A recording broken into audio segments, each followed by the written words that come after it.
San Antonio's cite-and-release program is seeing results. More than 500 people have been given a second chance at avoiding jail after committing low-level crimes. This is according to SAPD. Eyewitness News reporter Addie Guajardo has details on the numbers and tells us why not everyone is sold on the program.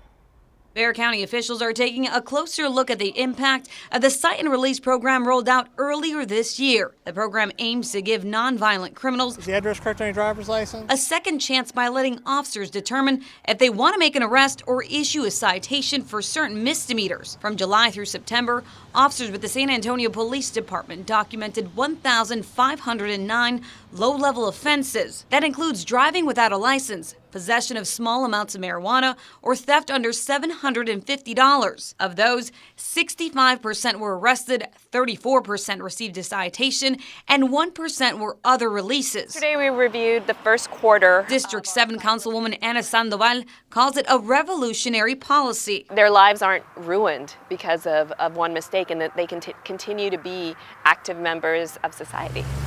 The new program saved SAPD 935.5 man-hours, and the county reported a savings of $400,000, according to the Bexar County District Attorney's Office. That's having 2 policemen or women on the streets able to continue helping the community. We're not there yet. But not everyone is on board, particularly on the theft offenses.